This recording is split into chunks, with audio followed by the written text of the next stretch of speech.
you hear me? When I start singing.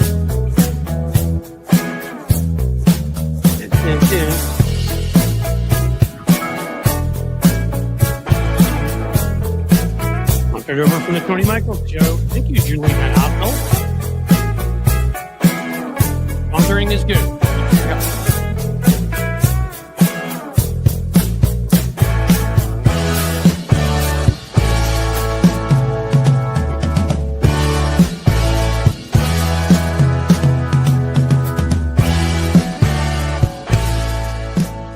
So there.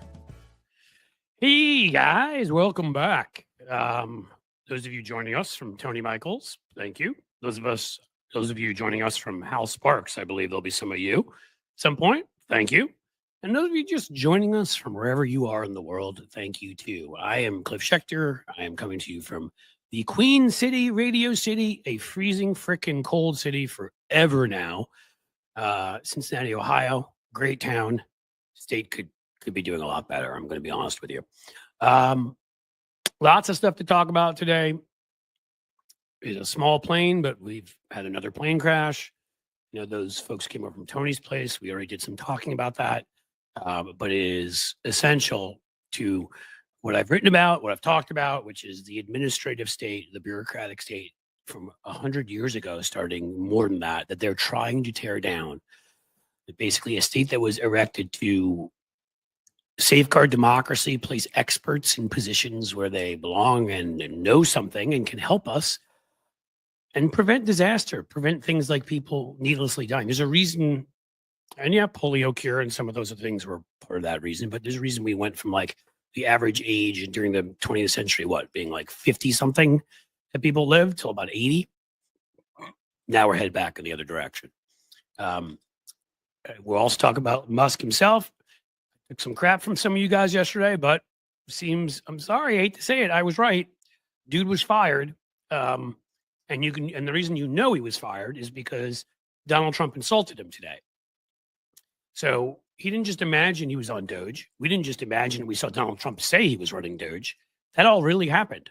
And then Trump got in a fit of pique, as he does, like when he pulls, when he decides that he's no longer going to let Mike Pompeo, who's one of the few stooges who actually endorsed him from the cabinet, one of the four, pulls his security because he's mad about something. Well, he's mad Musk is getting Time Magazine and just had his 47th kid and he's getting lots of attention for all sorts of things. That one dumb little kid sitting on his shoulders, smacking him in the face, insulting Trump. Maybe he just got pissed because that kid had a much quicker wit than Trump.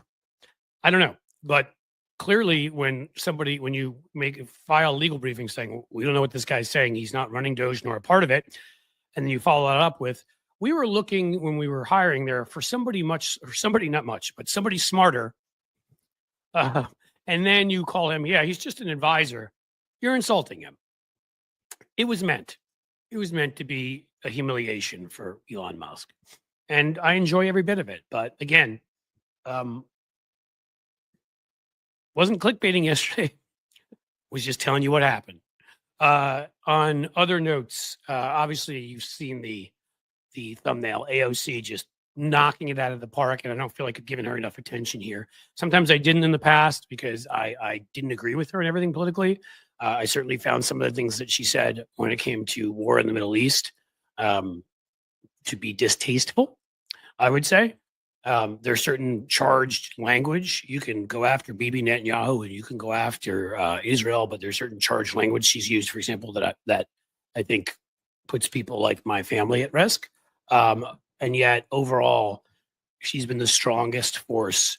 I mean, Jasmine Crockett's up there and others, but my gosh, every day after I was busy putting together the thumbnail for AOC, crushing that dork Homan, the guy that wants to basically round up everybody, probably stop if you don't have like Irish or Scottish skin, if you just sort of have Middle European white skin, I think you're at risk, folks. If you tan well, I don't know. I'm pretty damn pale, so I may be okay. They'll throw me into a gulag for other reasons. And she made a fool of him, mocked him, ripped into him, showed she wasn't scared of him, and then went straight after J.D. Vance, mocked him, ripped him, showed she wasn't scared of him. This is like, can we have 100 or 1,000 of her? I mean, we do have Jasmine Crockett doing it. We've got Raskin doing it. who did I see the other day who's back to their old tricks on the what do you call it? The committee with Jim Jordan, right? Trying to remember what's his name? Funny guy, Jewish representative from Florida. I can't think of his name right now. In any case, just having a moment. But there have been a lot of Democrats who've been speaking out more strongly. But my gosh, AOC is just constantly on fire. And we're going to go into that. Also, something you should know, and this may have happened. Moskowitz, thank you. Thank you. Who gave that to me? Dark Stabdu and Lynette Dobson and, other folks, thank you. Donald Trump has also, and this is, I believe, a breaking story right now, or at least from an hour or two ago, has seized control of independent agencies. Here we go, folks. New executive order will set up a court challenge over whether Trump has the power to direct investigations by independent agencies. That's right. Here we go. He wants to tell independent agencies that oversee corporations, labor unions, banks, and federal elections. He wants to sue Democrats for voting. He wants to sue labor unions for being labor unions. My guess is the banks and corporations will be just fine unless they're leaders, unless it's like a Patagonia or a Costco or somewhere where the CEO comes out in favor of Democrats and magically they'll investigate them. This is the very heart of a police state and the very heart of what fascism is. And courts obviously need to strike it down, and there need to be people that need to be willing to put their bodies between him and what he wants to do if it gets to that point. Because no, he doesn't get to tell independent agencies who to look into. He does not. He's not a king. He's not a dictator. He's nothing he thinks he is. Not a successful businessman, not a ladies' man, not a guy that can eat without getting food all over his face, not a guy that can walk 4 steps without getting winded. Ugh, he makes me sick. There may have been 1 or 2 other things we were going to get into. Oh, right. Gee, a small thing to all those Republicans who I'm sure aren't listening to this or watching this right now, but some of my Republican, people I've known, colleagues, let's call them, others who are, from the business Republican class. Donald Trump, he's just making a lot of noise, when it comes to Putin and Zelensky. Really? That's your take? That was your takeaway from the last 8 years? I already had these arguments with people before the election. That was your takeaway from his trying to use Ukraine, threaten them by keeping aid from them while also framing Joe Biden. That was, why he got impeached in the first place. That was your takeaway from their taking support for Ukraine out of the Republican platform in 2016, from the dirty with Russian, advisors, the Paul Manafort's sharing collusion, by the way, sharing polling information with Kilmanov, the Russian oligarch close to Putin, with all the head of the FBI in New York, who just magically said there was no connection between Trump and Putin, arrested himself for being tied to a Russian oligarch. I can go on and on forever about this. The performance in Finland, however many years ago, that was just pathetic.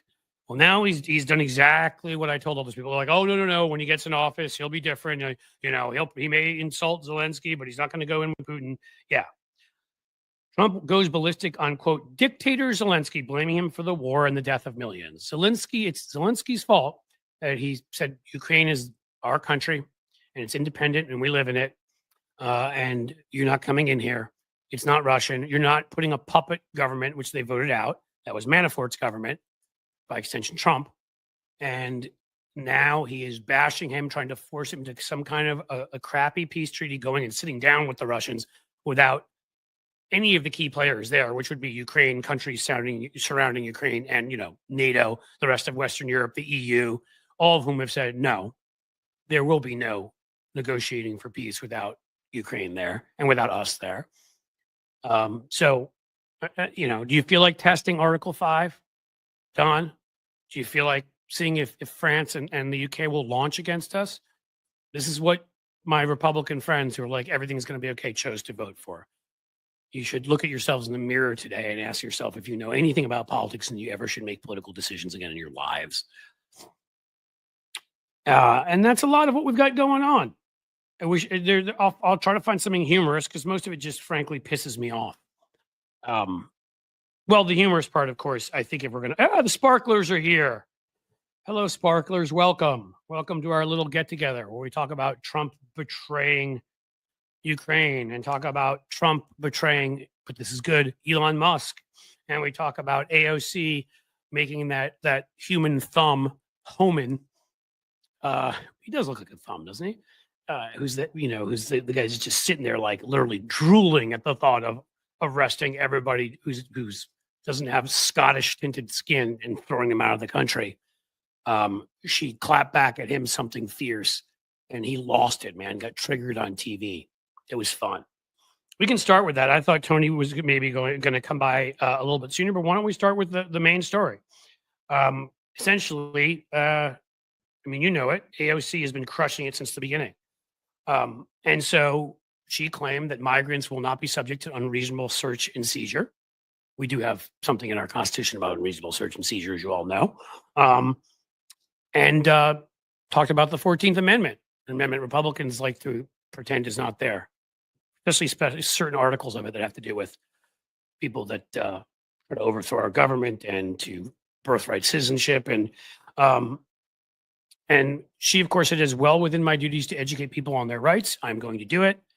And I'm not going to let this bully in Homan go out and essentially lie to people, attack people, and make things up. And he then went on TV, and if you could see in the thumbnail I showed you all, looked really, really angry. Boy, is that guy not used to being challenged, particularly by a young Latina woman. Oh, God, that must be tough for him, knowing especially that I'm sure I haven't looked up Homan's background. I'm sure everywhere he's gotten in life has been because of the color of his skin and who he's known. And here's somebody who actually earned their way up and could run circles around him charismatically, intellectually, and frankly, run circles around him because he looks like he moves at about the same pace as Donald Trump walking down a ramp. So she just kept going. He tried to accuse her of impeding law enforcement efforts, and she just started ripping him and said, he can threaten me with jail. He can call me all the names that he wants. He's got nothing. I love it. Like, he's got nothing line. That's the De Niro line from Untouchables.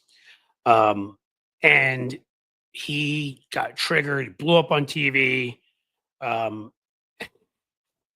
the thing that really made him lose it again is she'd used the sarcastic font. I'm sure you're familiar with that. Some capitals, some non-capitals. When he threatened her to tweet out, maybe she's going to be in trouble now. Maybe he can learn to read. The Constitution would be a good place to start. Excellent. She just slapped his arse back, and he's not used to being talked about that way.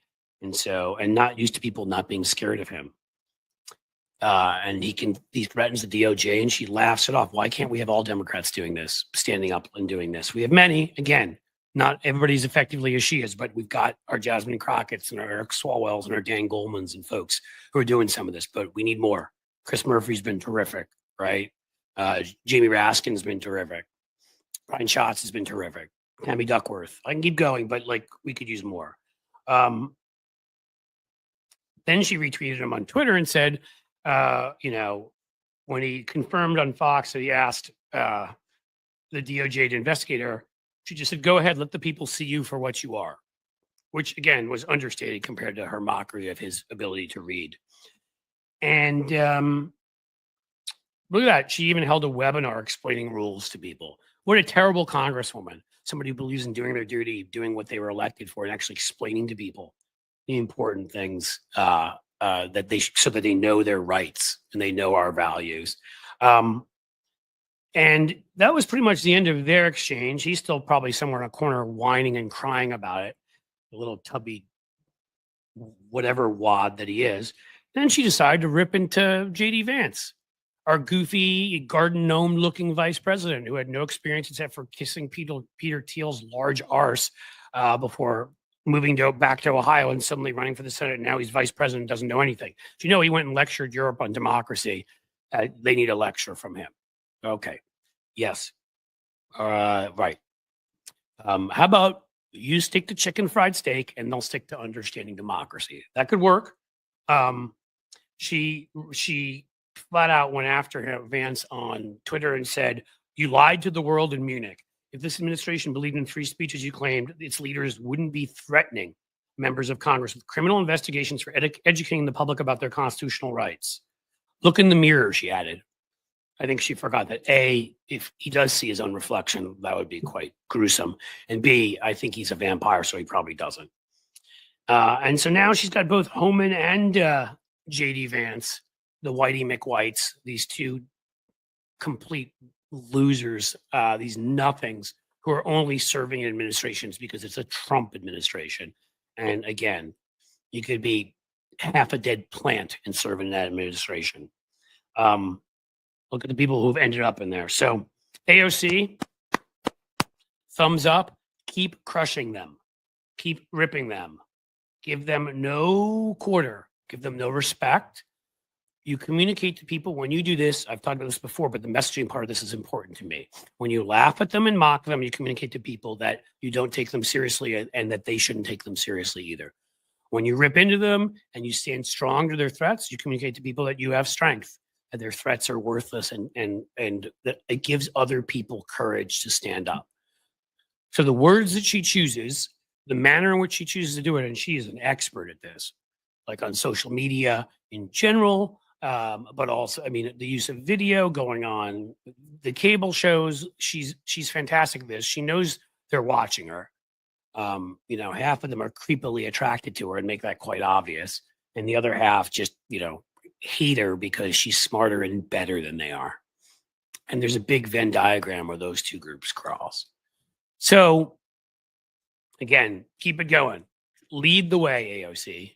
And frankly, again, to some of those folks who've been there for way too long, are stuck in their Reagan crouch and don't seem to know what year it is and what issues are popular and who's popular and who's not, and that Donald Trump has the worst approval rating for a president, newly elected president in 50, 60, 70 years, except for himself the first time. That they have a bare majority in the House.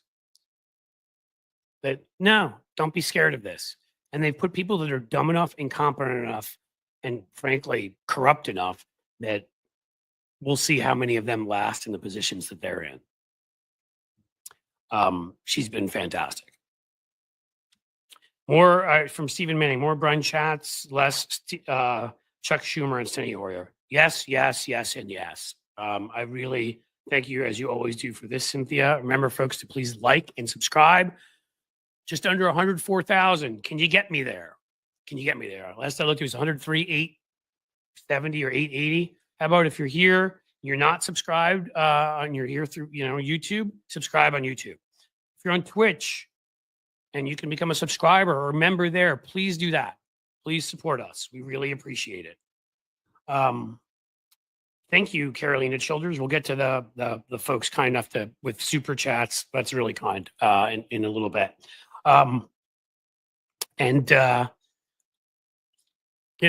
just to get back to where we were, like Hakeem, again, and I've tried to sort of not get into all of this because but I don't know what's going on. No Democratic leader in the House, whether it's Hakeem Jeffries or anybody else, can operate with Nancy Pelosi there kind of looking over their shoulder as a former leader. Nancy Pelosi, if you went back to 2006, 2008, around then, honestly, folks, she should be on the Mount Rushmore when it comes to legislating, when it comes to counting votes. She was brilliant and she accomplished a lot for us. But that doesn't give you a free pass when you're becoming a hindrance.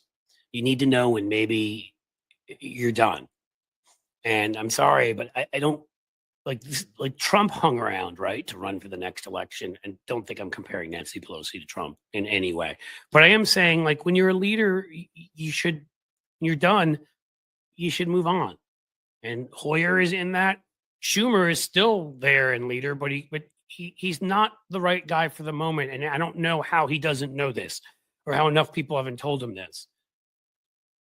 Dick Durbin makes Chuck Schumer look like George the Animal Steele, if you get that reference. I mean, probably the weakest judiciary chairman ever. The guy wouldn't even call Clarence Thomas and demand that he show up in front of him.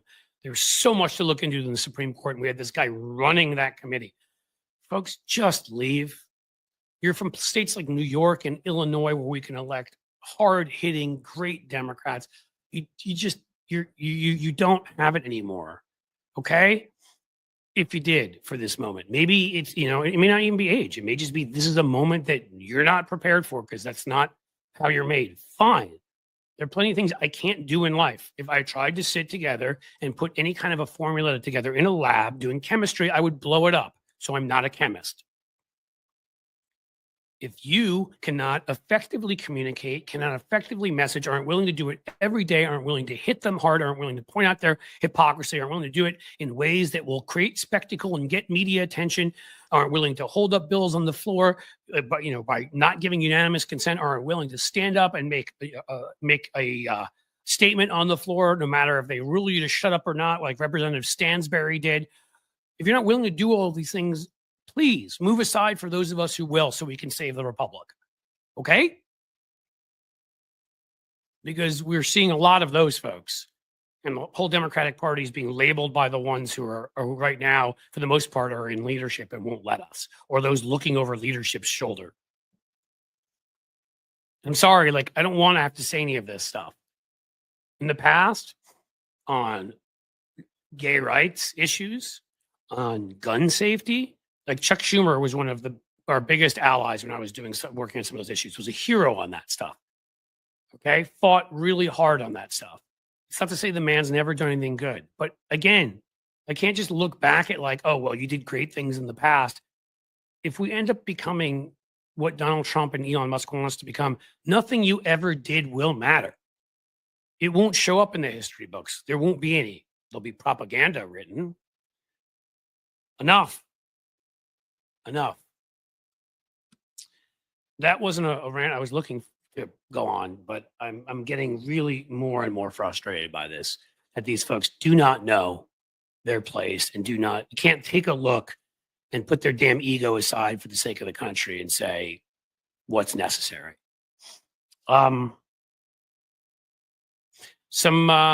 program notes, folks. So I told you we've got, I'll give you another hint today and spill all the beans tomorrow. We're going to have, for my big Substack newsletter launch, I've already got a Substack newsletter, but I've long had an online one on email, and these are going to be combined into a greater force than the world has ever seen. No, it's going to be a really good thing for reaching a lot of people at Substack. Tuesday is going to be a big day that way, and I'm going to do a live stream from there. I'll give you more details on that as we move on Thursday. So I ask you to please subscribe to Substack, because it's going to get fun on Tuesday. You don't want to miss the fun. We're still, will there be prizes, Francie? We can find prizes for everything. I need to come up, and we've talked to Veronica about this. I need to get some prizes for all sorts of folks for things. I think we just need to have more contests. And yes, also on Patreon. Again, that's what allows me to do as much video as I do, to provide you with some extra videos, some extra posts, stickers that I know that Veronica sent out to people. One of you folks very kindly was very thankful and posted it up at Blue Sky, actually. Hold on. You deserve credit, Eric Wayant, for the awesome cliffhanger sticker that you got. We've got other stuff like that coming your way. Please, door prizes. Interesting, Jim. We're going to create a structure. I'm talking to Veronica today about a bunch of stuff tied into that launch. So maybe we should have some prizes tied into that launch. What do you think? It's going to be free, but we are going to be launching the paid version too. So you're going to get a lot of stuff for free there, most of it. But there's going to be some extra stuff. I'm going to have some, I can't go into now, but semi-celebrity types joining us. And one, big name former anchor joining probably what we're going to be doing in general. And that should be cool. But yeah, maybe, so there's gonna be some of the stuff that will be for paid stuff. And right now I've got it set up so for people that want to join the paid, it's 50% off. So it would normally be $8 a month. It's $4 a month. what I will probably, and that'll be through the opening and whatever. What I will do is we will get a bunch of prizes together for people to win. So if you're the 10th paid subscriber, if you're the 47th, if you're the whatever, prizes. And I think we can monitor that. So I'm going to talk to Veronica about that. The Patreon is very affordable. Thank you. Thank you for that, Francie. Again, look, again, I mean, I could joke and say we're living in a material world and I'm a material girl, but that's not true.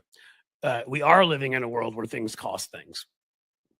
I do have a mortgage and I do have kids to send to college, and it just comes down to like, I wish I didn't have to charge for any of this. I do hope the Substack takes off in a big enough way that then I won't even have to ask for super chats and that kind of stuff here. But it is what it is for all the stuff I'm doing. And I got here yesterday to get on a Zoom at 7:30 in the morning. I was up till 1 a.m. last night working. And I consider that a long day. I don't know. Some of you may work longer days, but I've been working my butt off to try to get all of this done. And so I'm going to try to keep everything as reasonable as possible. I'm not trying to gouge anybody, but if you can afford to sign up for one of the higher levels, you'll get awesome perks. If you want to get something signed by me, you want to do get your comments read out loud here, definitively guaranteed. But you want to make a video for you or somebody personally you care about, you want phone call, Zoom, lunch, hell, we'll do whatever. Signed copy of my book, which may be somewhat out of date. It's pretty funny. The other day, somebody attacked me. I was on Stephanie Miller's show. Somebody attacked me. It was like, that guy's trying to give advice to Democrats. I think it was probably somebody from the left. And look, he's got a book on McCain on his shelf. That was awesome. I meant to get back to that guy. I haven't done it yet. So you focused in on the McCain book. Did you happen to, look at the bottom part of it and maybe see what the author was? Maybe try to figure out if it was a pro-McCain book or not. In any case, people are funny. So yes, I hope that that you all can do as many of these things as possible, and I try to make pricing as fair as possible. But again, I got to be able to do this stuff too. I got to be able to make a living, and there's a lot of hours that go into. I have to prep for these live streams in addition to doing them. I haven't had the time lately because I lost my editor to even do the medium-sized videos. I just got a new editor, so we're going to start putting some of those out there again. Those takedown videos. Been doing some shorts. Trying to do stuff on Substack. Prepare for the launch. I've mentioned you have a sick mom. Like this is it's not simple. Well, crap. Tony Michaels said he doesn't have the link. No wonder he can't come in here. Hold on, dude. Sending it. How did I not send him the link? Guys, I'm not that bright. I'm just going to warn you about that. Don't fall for any facade that I may be a smart human, because I'm not.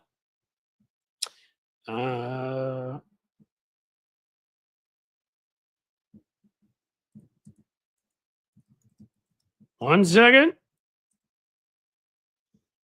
And hopefully he will come and join us. I'm going to really threaten him kind of thing. Like I'm Elon and he's like somebody's social security. You know what I mean?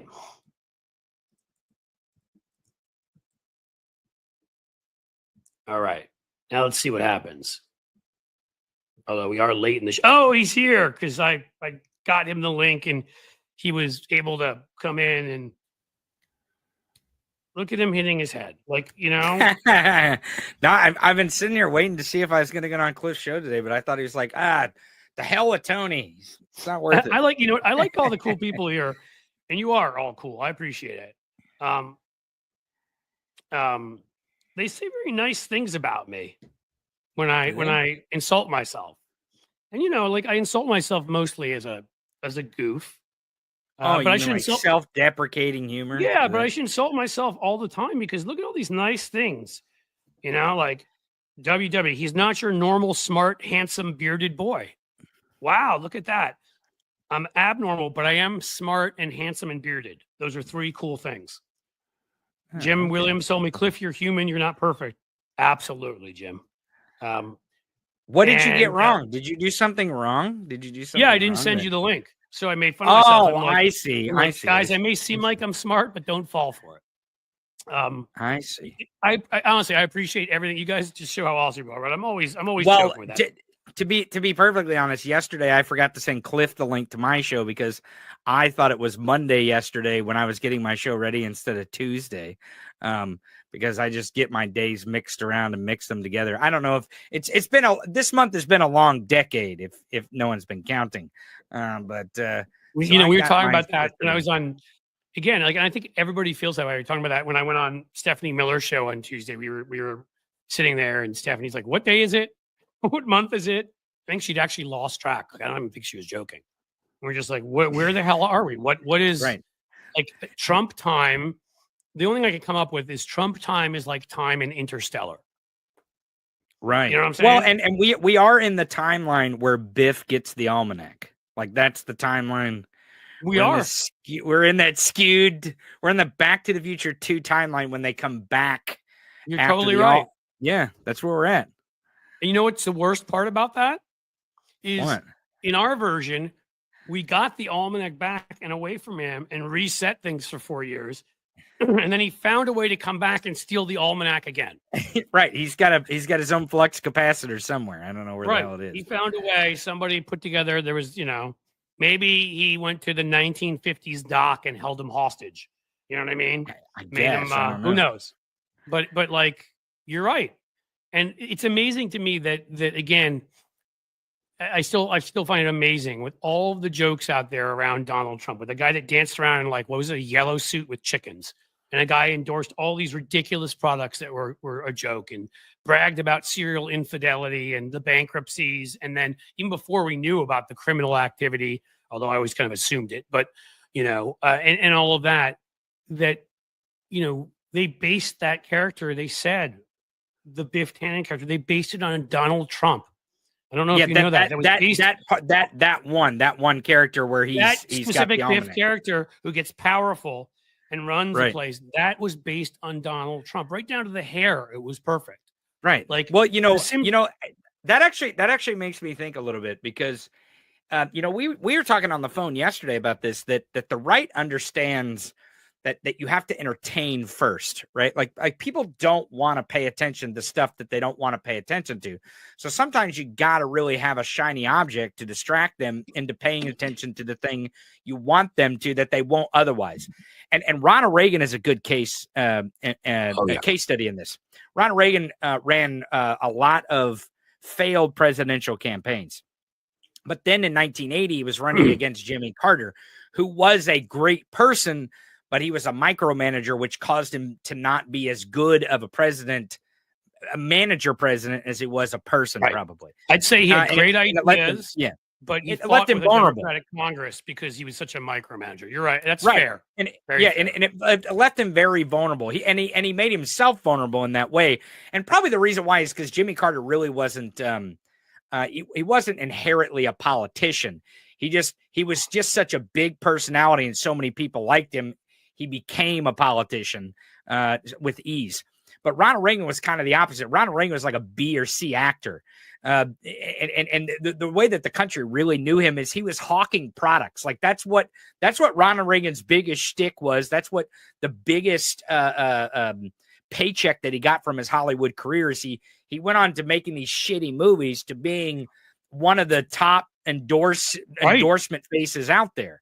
When commercials are like 5 minutes long, he would end up like, GM is, blah, blah, blah, blah, blah. And he would, was it GM or GE? I forget. One or the other. He stood up. I think it may have been GE. He would do all kinds of endorsements for all kinds of, like pomades and just anything that Ronald Reagan could grift, he would grift.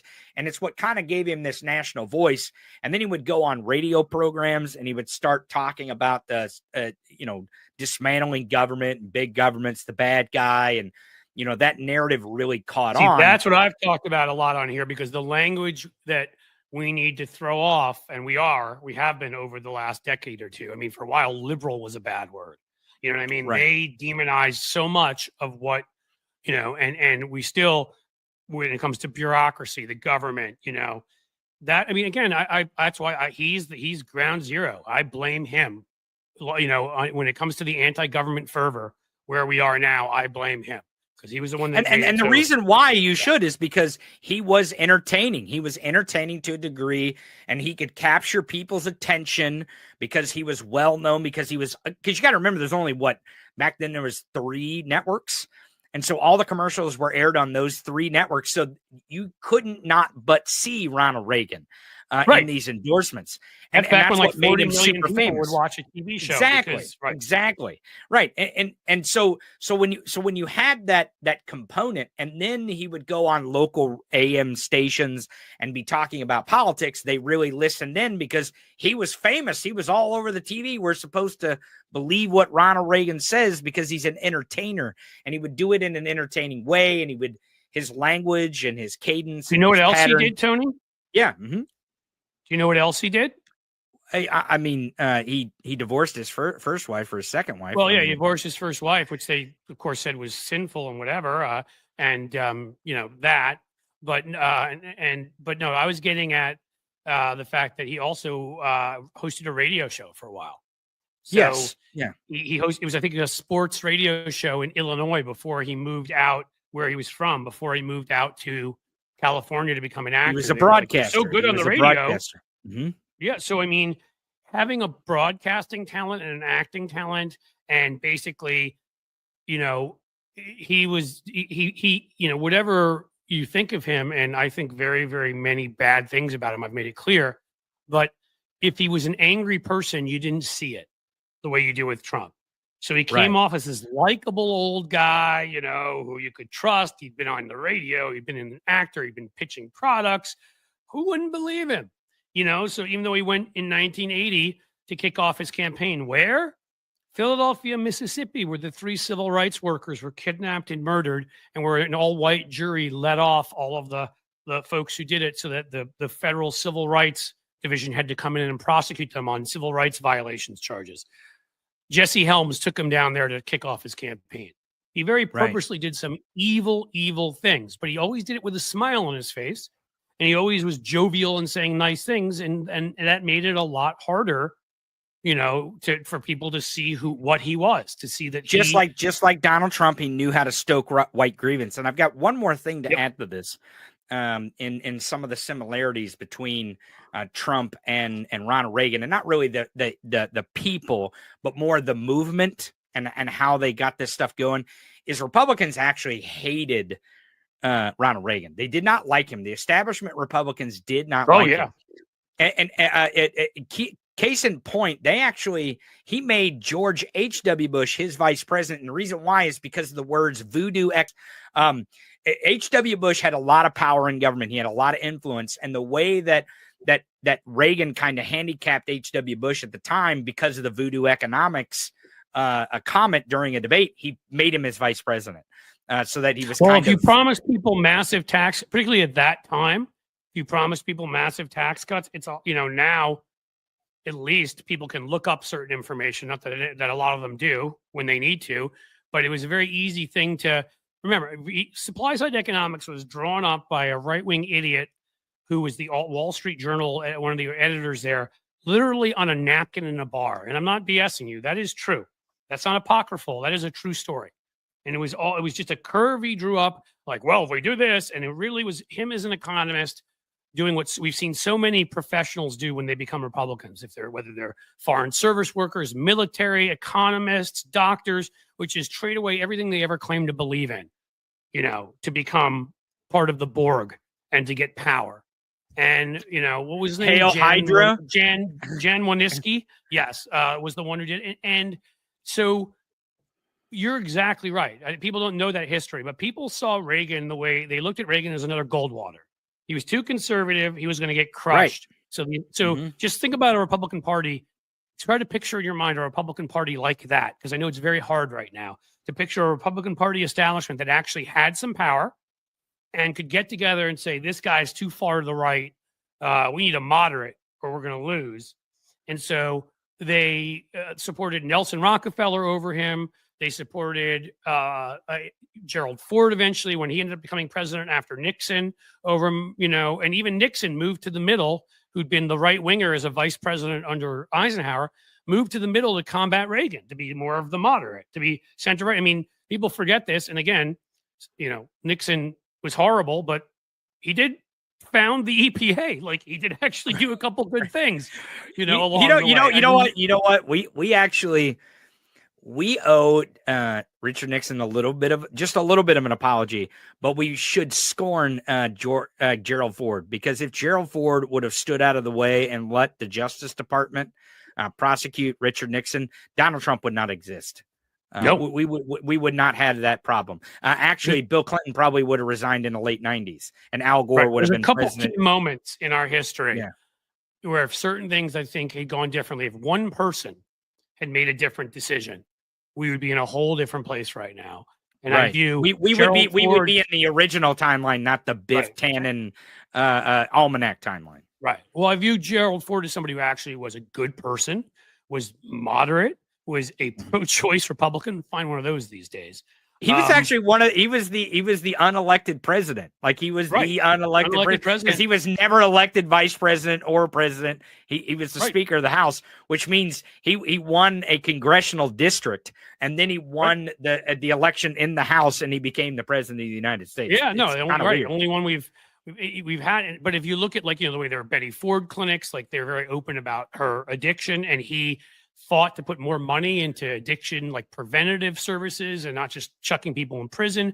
Ford did actually a number of decent things. So what happens is, in 76, he's an incumbent, and Reagan challenges him and comes a hair short of defeating him in the primaries, because all of those folks lined up behind Gerald Ford, the establishment of the party. The incumbent, and because incumbency matters. I mean, especially in the two-party system that we have. Oh yeah, absolutely. And then when it's a huge advantage, one of the biggest advantages you could have. And then I don't think it was quite as big for Ford, because he'd inherited it rather than being elected to it. Exactly. It still was an advantage. And Reagan almost overcame it. And then by 1980, there was no stopping Reagan, because the guy from the middle, who was an incumbent, ran and lost. And now, and we're in stagflation and all this other, things were not going typically that well. We were in a crime wave that was crazy. Well, and Jimmy Carter was a horrible manager.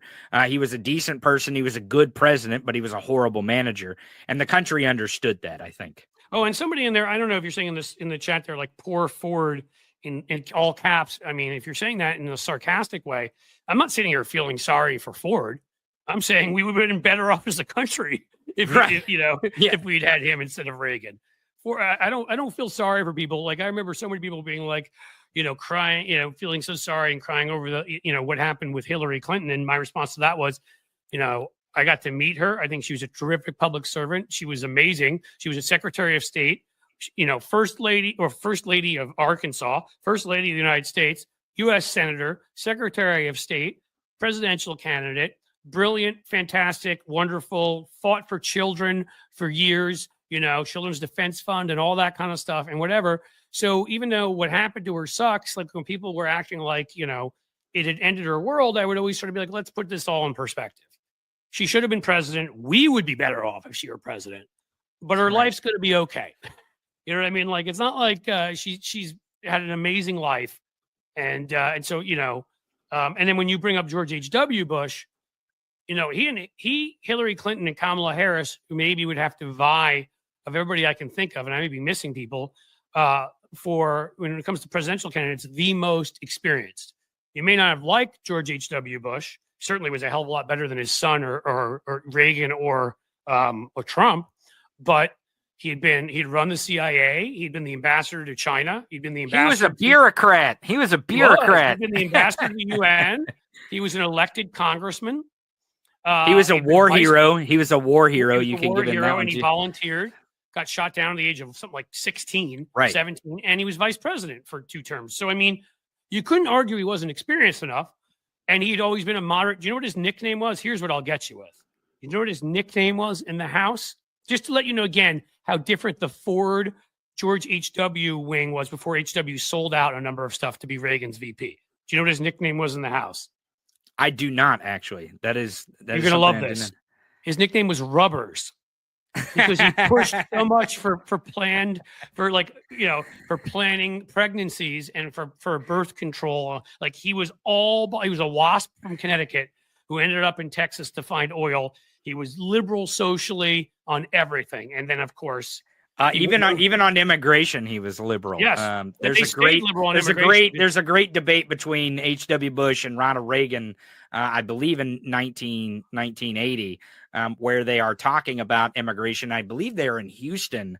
I believe so. It's one of those conventions was there. I don't remember which one. And they had a debate there, and they were debating, and they both had the same stance on immigration. Is like, when they come across the border, we should treat them like humans because they're humans.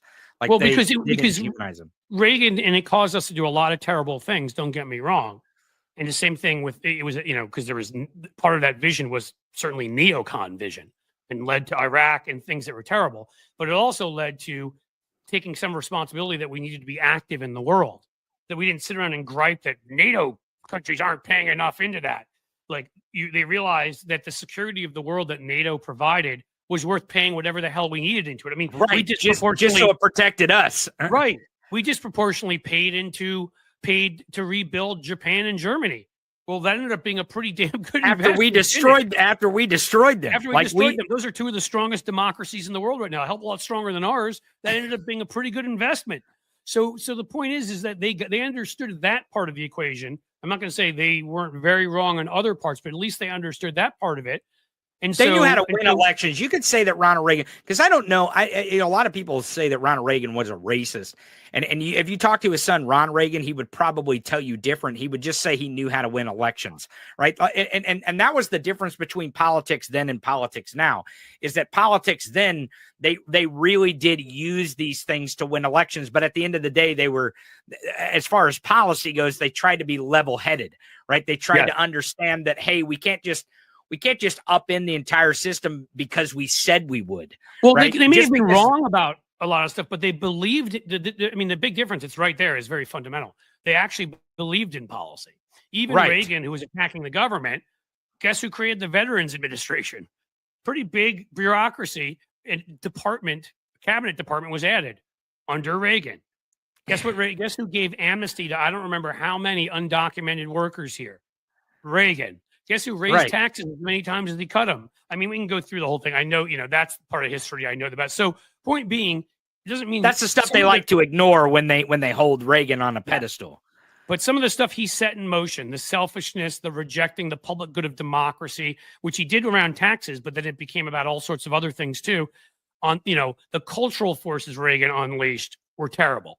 And George H.W. Bush, as Jim was saying in there, from old money and all of that. Yeah, I mean, Brown Brothers Harriman, the old that was their family, the old investment bank on Wall Street. I mean, they went back even in this state. Barbara Bush was from, I believe, Northeast Ohio, but her family was. You know what her do we use maiden name anymore, or is that not PC? Whatever. Her original name. Give a shit. I don't know. Her original name was Mm-hmm. Barbara Pierce. She was from the Pierce family, as in Franklin Pierce, who was a president of the United States. They were as old line WASP as you could get. And that meant they were very liberal. They were sort of like the church, they belonged to the kinds of churches like the Episcopalian one, where you had that Booty, or I still don't know if I'm saying her name right and I'm attacking her or not. Yes. The minister that chastised Trump in front of his face. Yeah. That tradition of Presbyterianism, Episcopalianism, I like the word WASP. It's waspy. She was waspy when she was going after Trump. They were all. She was waspy. All of them. But that's funny because where I come from, there are no WASP. Like, we know what a WASP is. We know what waspy people are. That's what we think of as kind of pretentious elitist is these waspy people, right? Well, I want to thank Epigirl for giving me the proper. So it should be its birth name or name at birth. That is what I shall use. Yeah, I didn't know that. So I like to ask questions when I don't know. But I mean, again, but the problem is, of course, he was pro-choice and he became anti-choice. I mean, the guy that was nicknamed Rubbers in the House became anti-choice because Reagan needed him as VP, and the nutty lifers were first gaining control with the moral majority and others, which was created in '78 of the Republican Party. So Bush had to come out against, gay rights. He had to come out against birth control, had to come out against abortion rights, women's equality in the workplace. It's the same thing Trump did. Trump in the late 90s was for gun reform. He was for women's choice. Right. During the 2016 election, they asked, I think it was Matt Lauer, asked him on the morning show, asked him if transgender people would be able to use the bathrooms in Trump Tower, and he said yes. He said, yeah, they can use whatever bathroom they use. He doesn't care. Yep. No, that's what I mean. It was different. Right. Right. And as we have atrocious. Well, I mean, Trump had to move. And that's why Trump isn't grounded in any real principle. No, most politicians like Trump and Reagan aren't. And H.W. Bush, to the credit of politicians, they will move their ideology to get elected. And again, that's why I say they understand how to get elected. But they understand how to get elected. Yeah, I disagree on one. Yeah, go ahead. I want to point out that it's atrocious at every game.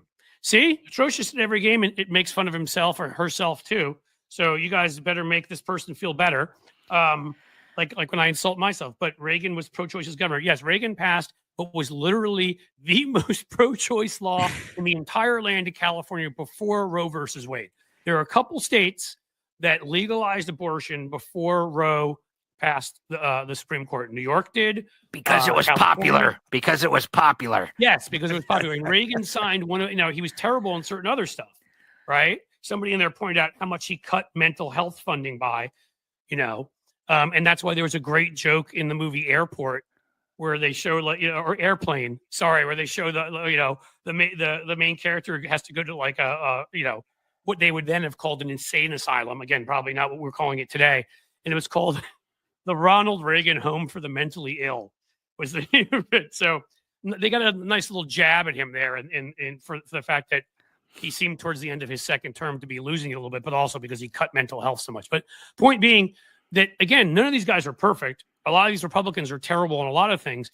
I'm not making the point. I'm only making the point that, and this is where I differ with you a little bit, Tony, is that Reagan and H.W. Bush and even George W. Bush had some basic beliefs. They were flexible on a lot of stuff. Right? You mean they had grounded principles in like liberal democracy, lowercase L, liberal democracy. And they were bad on a lot of stuff, particularly George W. Bush. But even George W. Bush, when they rejected the immigration bill, he stood up and he was pro-immigration reform. You know what I mean? Like, he wouldn't give into that. Even though he also pushed back on trickle-down economics. He called it voodoo economics. Well, that was Bush Sr. I'm talking about Bush Jr. Oh, I'm sorry. George W., George W. after 9/11 came out and said, Islam is a religion of peace. Now that he went and invaded Iraq and was freaking horrible. So I'm not sitting here trying to make him. Well, and I think W. Bush. I think W. though in that. At that moment in time, he needed Americans together, not divided. So the last thing he needed was violence to break out in America, because now non-Muslim people thought that the Muslims were the enemy, and they were started attacking Muslim Americans, right? Which we as strategery, as he would say, for our country, strategery. Strategery. He needed a strategery. I can get George W. Bush. He needed strategery to make sure that Americans didn't seem to be anti-Muslim, that it was more pro-democracy, because that's kind of the little bit of the lie they sold, was that we're going to go make them democracies. Of course. Is what we're going to do. Oh, yeah. Remember, Dick Cheney told us they're going to throw chocolates and flowers at us in the streets. Right. He was a little bit off. Not just a little bit. Yeah. Flowers, more like IEDs and hand grenades. Right. We're close. Maybe they came out of a box of chocolates. That's where they were storing them. I don't know. And so again, I'm just trying to give an objective. Whatever. I'm not arguing for any of these people. I'm actually more arguing for the devolution and eventual destruction as it's happened, because I don't believe the Republican Party is a party anymore. To be a political party in a democracy, you have to have actual policies you advocate for. Again, even George W. Bush came in and said, I'm going to push No Child Left Behind. Now, was it short-sighted and stupid? It treated all students like they were the same. Like giving more federal funding to schools, terrific. I'm all for that. But you need to go into districts and find out what their unique challenges are and address that instead of having it's the reason why we have local school boards, right? Essentially, instead of a one-size-fits-all test. So he did it wrong, but it was the right. At least he was trying to. He had a policy. He actually had a policy. Instead of, we're just going to do away with education. No one needs to learn. It's not a good thing. Look at me. I didn't learn anything, and I'm the president of the United States. So. Right. And I'm not sitting here saying, like, I'm just seeing in political scientists, those who actually have PhDs, degrees, unlike me, would say this to you. I've seen them, plenty of them say it. Timothy Schneider, who's talked about fascism, whatever, he's like, has come out and said numerous times, the Republican Party is no longer a functioning political party in a democracy. It is a political party in a North Korea or in a Russia or in a China or a place like that. It is the party that is all about power. All it exists to do is have members of the party, who get together and share the same hellish view of the world and gain power. Whatever lies you need to tell, whatever they are they are a party that normally exists in a dictatorial state. That is what they are. They're just not they don't have policy. Like there will be a policy problem. They'll demagogue it and say, it either doesn't exist or it exists because of Joe Biden or it exists because of DEI or whatever it is they say. And they'll give you either no solution to it or a solution that's patently laughable, right? Like, we're going to build the wall. Look, it's going to be a great, beautiful wall. It's going to stop people. And you're like, well, that's funny because kind of like your wife who flew into this country and didn't have the proper papers to be working here, and your buddy Elon, they came in by airplane and stayed. That is how most people who are here illegally are. That is how most of your undocumented workers are here. They came here for education or short-term work permits and then just disappeared and stayed here. So I'd love to know how that wall is going to stop them. I mean, maybe that's what they're doing with the FAA. That's a dark joke. I shouldn't make that joke. Stopping students from flying in here. I don't know. But I will tell you, I will say it is kind of strange that Donald Trump launched his political career about trying to get someone's birth certificate because he claimed they were born in Africa. And then there's an actual guy who is actually born in Africa who is now controlling him. I just find it, the irony. Does anyone see the irony in that? Does anyone? There's so much of it. I have to one quick program note, which I should have told folks earlier, but we got into such a interesting conversation. This is actually going to be a very short stream. I apologize. I had to jump into emergency duty to pick up my son and take him to some lessons today, and it means that in about 10 to 15 minutes. Okay. I thought you were going to say what my problem was at the end of my show, that you had to go to the bathroom or something. That you're like, no emergency. I mean, I got to poo right now. I would just have you keep talking to everybody. I could hold the audience for a couple minutes. I'm not worried about that. I've been known to do that before. I somehow, knowing you, bet you have. Yeah. I do enjoy coming here though and discussing a little bit of context of history, because I think it falls a lot short, not a little short, but a lot short with some of the media that we have out there, is that they really don't give any kind of context that they know about the history of our country, just contemporary history, even after JFK was shot and killed, which is and Martin Luther King Jr., which was two magnificently huge tragedies in our country, no matter which end of the political spectrum you are. And I mean, it really shook the country loose. Oh, of course. That was that with Watergate and all of that is, Vietnam. My background, what I was studying when I was heading towards being a professor, was 20th century American history, and it was the rise of the right. So that's why I know a lot about these whack jobs. And even about some of the more obscure ones. We could talk about Paul Weyrich, who worked for the Coors guys and created ALEC, that lobbying group that goes state to state like a bunch of locusts and works with Republican state legislators to frack and to raise taxes on poor folks while they cut them for the rich and all the other stuff. I mean, I had to do all of that stuff. So I mean, history. I think right now you want to understand this period. Some of this will sound ominous, but it is what it is. You should do your best to understand American history. First of all, around the 1930s and 60s, when we were in periods of deep upheaval. Obviously, the Civil War would be another one of those periods. Those 3 periods of time. What was it about the Civil War that made this upheaval? What was it about that? It was economic, man. It was the war between the states. Don't you know that? Yeah, right. It was the economics of slavery. Is that what you mean? Yeah. Well, it was actually. It was exactly like your average MAGA idiot today. To prove to you that the racist demagogues, the wealthy racist demagogues, the billionaire class, if you will, back then they were only the multimillionaire class. They've been doing this forever.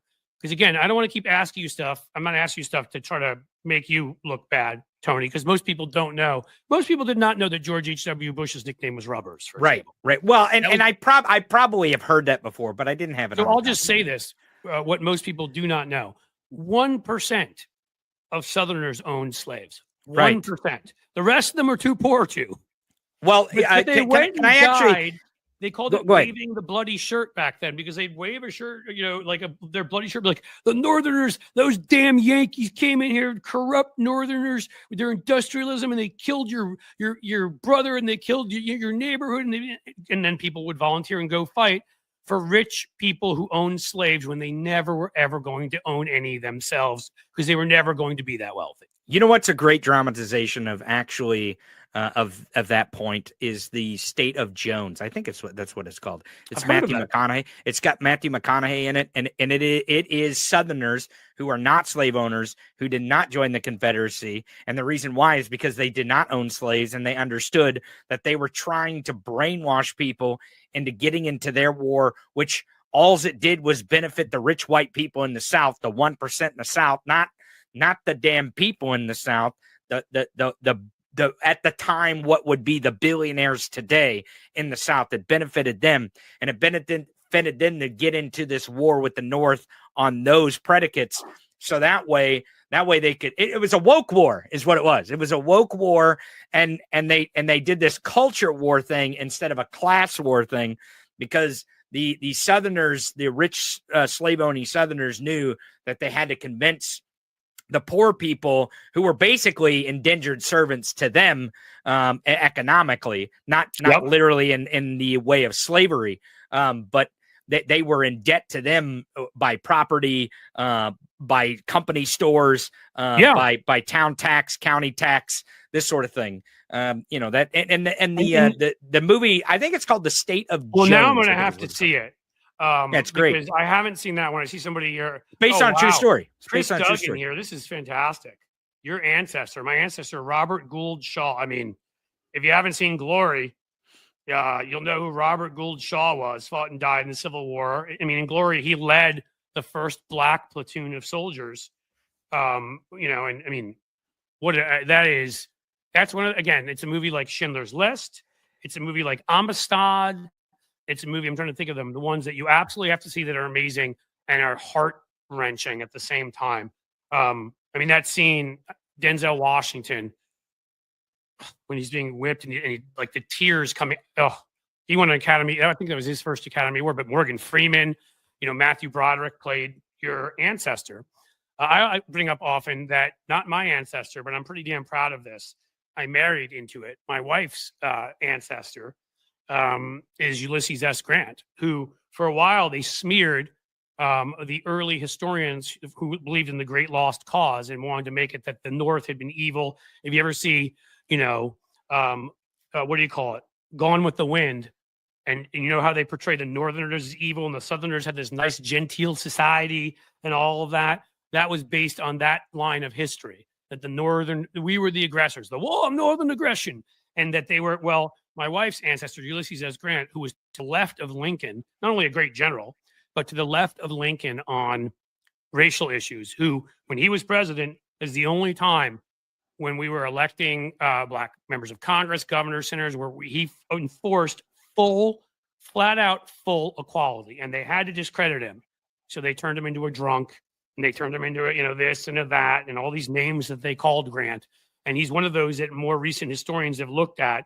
And at one point, I think he probably was in like the bottom, half of presidents. And a more recent thing I saw, they had him up at like number 12 or something. I mean, he's been rising up because he actually wanted us to live up to our promise after the Civil War. Right. Well, and it's been a long time since I've seen Glory, but it is. I know that it is a magnificent movie. Oh, what a great but I was movie. wrong about the name of the.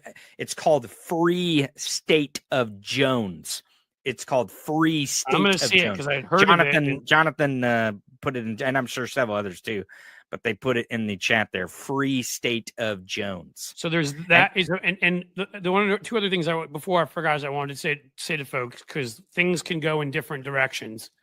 Is that I take a look at the fall of the British Empire, which was somewhat violent, but actually aspects of it were peaceful. Canada, like Australia, other places which technically are still under the crown, but where they're just like, go do your own thing. We're kind of done. Obviously, there was the revolution here. Obviously, there was a lot of violence in India. I'm not claiming it all went smoothly and was wonderful. I'm just claiming that at least it wasn't, like the French Revolution.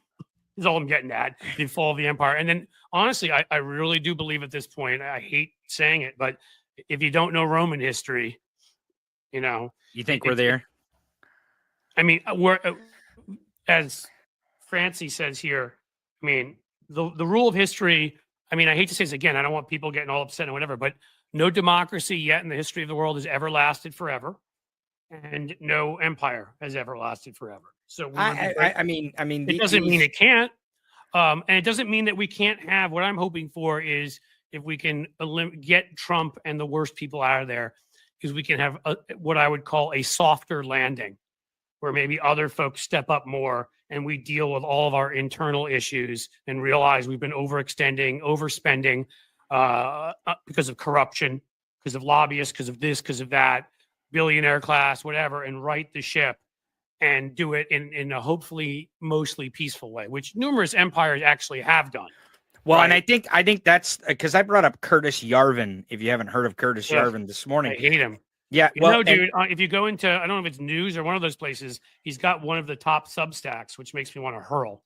Yeah, but, well, and I will say that he is a danger to ideals in our democracy, but everyone needs to be well versed on who Curtis Yarvin is and what Curtis Yarvin's his theories are, because I believe that's what's playing out. And I think they want a technocratic dictatorship is what they want. They want rule by AI. Right. And you're right. I know. I agree. And I think the more we know that, and the more we know what their aims are, we know what these moves are. We know what's BS and what we should actually be paying attention to. And to be clear about it, that's why Musk and this group of other idiots, Sachs, Thiel, and all of them, besides thinking that a deep white supremacy built into it from the fact a lot of them are from South Africa, this little group, they think they're better than everybody else. They think they're smarter, and they think we should be ruled by the better and the smarter. But they also think that we don't need nearly as much government because AI can take its place, which clearly it can't, because we're seeing things right now that tell you it can't. Right. Well, and also I the reason why I want people to be aware of Curtis Yarvin is because the more we say his name, the more prominent he will become. And the more prominent he will become, the more his ideals will be shuffled out into the discourse. And when his ideas are shuffled out into the discourse, it's going to absolutely piss off Americans. We should do that and tie it to him. I mean, tie them. Yeah, sure. And I actually wrote a Substack. My Substack this morning with my lead story was about him. I'm going to keep writing about him. Substack. That's right. I'm going to keep writing about him, and I'm going to keep blasting him. And if it's my mission, I will make Curtis Yarvin the most unpopular person in America. And it'll be helpful, honestly, because I mean, obviously what you do will be helpful, but what's helpful is, as you know, with anything branding, something unusual, Curtis Yarvin is not David Smith. which, by the way, is the name of right. one of the, it's the same thing as like Elon Musk and Donald Trump. It's easy to remember that name. Right. Then David Smith is actually the head honcho at Sinclair Broadcast, who's an evil effer too. But because his name is David Smith, a lot of people will it's never hard to remember attack it. him, right? Yeah, right. Right? Well, and it's hard Whereas- to attack him. It's hard to know which David Smith. There's Right. like a million of them. Right. It's pretty easy to remember Curtis Yarvin, just the way it's easy to remember Elon Musk. It's easy to remember Peter Thiel. It's easy to remember Donald Trump. These are not like names everybody has. And again, I'll leave it at this because I do have to leave in a minute or two. Yeah. The messaging aspect of this is so important. What we've failed at in the past, and I won't get into a broader conversation because we failed at a number of things, obviously. But one of the things we failed at is look at what they did. And they played, of course, they played on anti-Semitism, all this stuff with George Soros. We have never, Koch brothers to a certain degree, where they got booed at like the American History Museum, they put money in New York and some of that stuff, but we have never made them infamous so that everybody, Elon Musk is doing a great job of doing that to himself right now. But we should make them famous. Like whenever people would attack the NRA, when I was fighting that battle, I'd be like, yes, attack the NRA. But right after that, say Wayne LaPierre, their head guy, and Chris Cox, their head lobbyist. Because if those guys can go about watching American children get destroyed and can still live a normal life, we're failing. They should be hissed at. They should be, nothing violent. They should feel uncomfortable in public, though, that everybody's looking at them and freaking hates them. And that's the way it should be with Peter Thiel. And that's the way it should be with Elon Musk. And that's the way it should be with Curtis Yarvin. Make them famous. More importantly, make them infamous. Use those names, attach pictures, do it. That is what I would say. People who normally know, I normally do a little dance on the way out where I do my, who's coming with me from Jerry Maguire to ask for one or two super chats or super stickers on the way out. But I don't believe we have that kind of time. So you guys are just going to have to choose to be lovely human beings and decide if you want to give me something on the way out. I'm just glad Tony got to hang the whole time, that we had such a fascinating conversation. And this is why, over at Substack and other places, why, they were asking me the other day, like, well, are you just labeling yourself U.S. politics? I'm like, I want to be labeled history too, because I enjoy having history conversations. I want to be labeled world politics. How the hell are you supposed to know about politics without knowing history? I think that's what gives me an advantage sometimes, that people underestimate me. They think I'm just some dumb hick. There we go. And Robin's going. And then they actually at the very end, they realize that Tony has done a little bit of studying. History was actually one of my favorite subjects. It still is. Fancy too. Yeah. Well, dude, you do a great job, and actually, it's necessary for you to play I'm just from the Ozarks here. Right, exactly. We need that. Exactly. We need regular folks on our side. Make it the same way you can take the argument to regular folks and win them over. I can speak from my experience about these elite a-holes who make up our media these days and whatever, and talk about some of whom I actually knew as a kid, and point out where I know motivates them when they try to hide it and pretend. Thank you, Sheldon, as always, man. Sheldon is a regular with these. It's fantastic. Very kind. But I try to constantly remind people of all of that stuff, because I know what they talk about in their country clubs. I know what they value, and it's been a big part of the problem with our media, and it may be why I get so angry at corporate media, even more so than some other people, because I know the people there, and I don't know them all personally, but I know a decent number of them, and I knew a bunch of them literally as a kid. I was in school with them, and to see them grow up and turn into this and care about nothing but their station in life and their little elitist, I work for the New York Times and, things like that. They know better, and it makes me hate them more. So that's where it comes from. So we each have our purposes, I guess, is what I'm getting at here. I absolutely agree. I agree. And I haven't stuck around to the end of this show ever. So I know. I'm excited. So do you want to? I usually give my my phrase. Oh, no, I can't let you give yours because you're gonna. No, I can't. No, I can't. Off. No, I know. So I will take both of us off the show at the same time. So thank you guys for being here. Thank you for being engaged and being awesome and being supportive of all I do here and all Tony does. I will be back tomorrow, same bat time, same bat channel, 2 p.m. Eastern. And as the sun sets slowly in the west, I bid you a fond farewell.